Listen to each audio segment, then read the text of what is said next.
So let's start right at the beginning. Can you take me back to when you first decided you wanted to lose weight, before you even had your first big milestone, and tell me how you felt emotionally at that time? I realized that I needed to lose weight and get fit when I stopped wanting to be seen. When I started wearing looser clothes, even around other Muslim women. I realized that I actually needed to change when I stopped going to social gatherings and parties. I used to pull a sickie just so I wouldn't have to go to places. I realized that I needed to change when my self-confidence started to affect the way that I was as a person and the characteristics that I had. I became a people pleaser. I used to say yes to things that I wanted to say no. I was scared to displease anyone, and I used to be the low maintenance girl because I felt like I didn't look the part. It really played on my self-esteem, and that's when I realized I needed to change. Thank you for sharing that. So once you made that decision, how long did it take for you to actually start seeing progress, both physically and emotionally? And what was the biggest challenge you faced during that early stage? So I made the decision to change immediately, but I didn't make the right choices. I started to do very extreme diets. So I started to do things like the military diet, keto diets, the Atkins diet, different diets that required having shakes all the time. I tried all this different stuff because I wanted to get fit and lose fat immediately, but I don't think I had the right guidance. That makes a lot of sense, and it's really brave of you to recognize that. So after those early struggles, when did you first see real sustainable progress? And how did your mindset begin to shift once you started seeing results that were long term? One time I was sat down in Hyde Park in London on a family picnic. And at the time I was actively trying to lose weight, and I was trying different things to just see what worked, but nothing was working because I couldn't sustainably do it. And someone asked me, Mariam, have you tried tracking calories before? And it became a light bulb moment in my entire life. And it literally, that moment is the main reason why I'm here today. I started tracking my calories, and that's when I realized that this is the best way to actually do this. It gave me freedom. It gave me the freedom to finally eat foods that I actually wanted. And it took me a long time to get my head around doing all of that. But when I did, it was the best results that I ever got. And I was able to lose fat and keep it off. And I got the first big milestone, probably had to happen in around 6 months. And then I lost the entire 37 kilos in around 18 months, which is a big win. That is an amazing win, and I can really feel how much freedom it gave you. So after that first big success, you became a mother. What was it like going through that first pregnancy while still trying to lose weight and stay healthy? How did that affect your progress? Well, actually, I had already lost all the weight before I had a baby. So I lost weight and I kept it off for a few years. And then I got pregnant. And I was so anxious. I was so scared about becoming the person who I was. I didn't want to go back. And I was worried that this pregnancy was going to be the reason why I would go back to being the unhealthy. I would be the unhealthy woman. I would go back to being that unhealthy mindset that I had, and the negative talk and the lack of self-belief. I was so worried that I would go back to that. But what I did was I made sure that I took care of the food that I ate during pregnancy, and I continued working out during pregnancy. And I also asked my husband to encourage me to stay fit during my pregnancy, and it changed everything. And I actually was able to lose the weight after my first pregnancy, simply from being consistent and just simply from putting up my socks and telling myself I can do this again. And I did. That's really powerful, and I think a lot of women will relate to that fear. So after your first child, you went on to lose weight again, but then with your second pregnancy, you were diagnosed with hypothyroidism.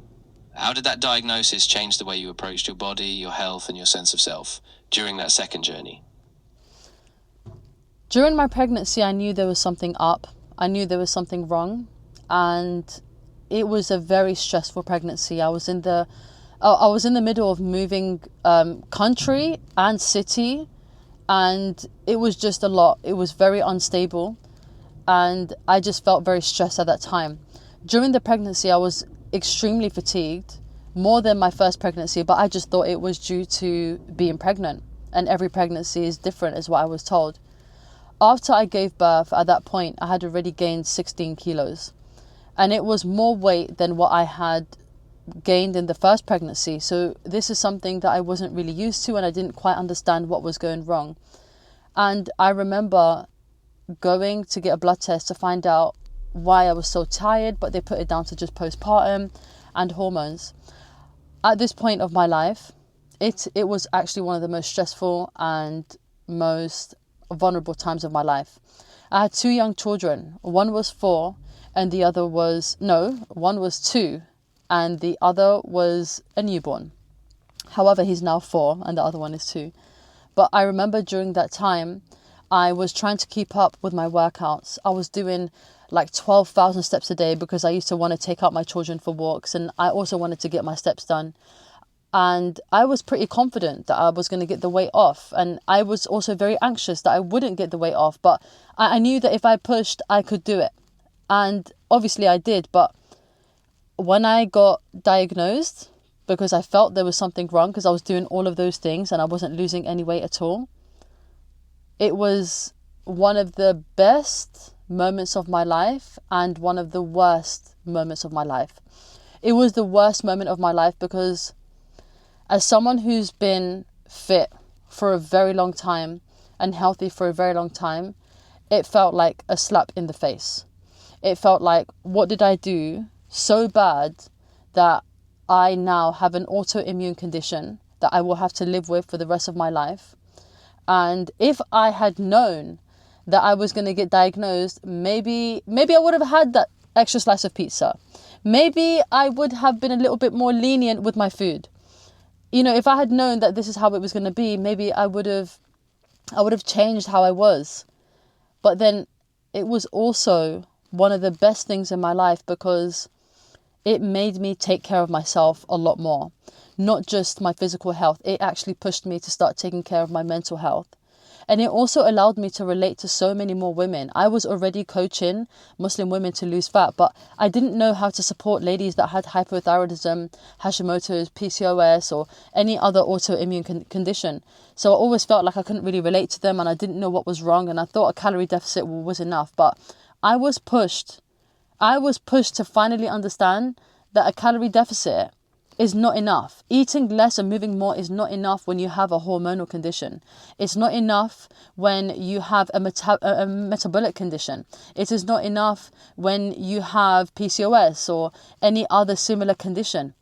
And that is why it was the best moment of my life, because now I get to work with so many Muslim women who have similar conditions and I finally understand them and I know what actually works.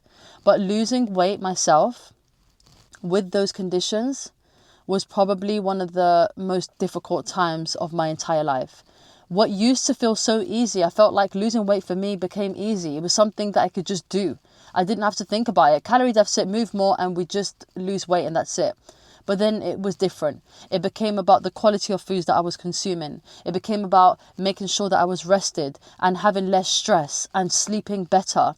It just pushed me into a zone that I had never been to. And I'm grateful, but I also have a little bit of hurt as well, knowing that this is how hard it is for me. Well, at that time, it's a lot easier now, but it was really hurtful, for sure. Thank you so much for being so open and honest about that. I can really feel the depth of those emotions, and I know that by sharing this, so many women are going to feel seen. As you look back now, what would you say was the biggest internal shift that helped you finally stay consistent despite all those setbacks? I think just not ever wanting to be the version of myself that I didn't like. I didn't want to go back to being the insecure version of me, people pleaser, low maintenance woman who says yes to everything just because I was insecure in my own skin. Because I don't think a lot of people realize that their personality and their characteristic is a direct reflection of what they think of themselves. If someone genuinely believes that they are ugly, overweight, and have no self-discipline or motivation, you start to act like those things and people start to treat you like those things. So I do feel for me, One of my biggest motivators to keep me fit is because I want to remain who I am right now. I want to be the confident version of myself, not just for me, but for my children. I want my children to look at me as I am the confident mum. I am the mum that is strong, and I am the mum that does take care of her health, and I am the mum that will hopefully, inshallah, be that mum that will be around for a long time. And I think that's what truly matters right now. That is so beautiful, and I can see how that purpose really drives you. Thank you for being so open and letting us in on that emotional side of your journey. I know your story is going to give so many women hope and strength as they listen.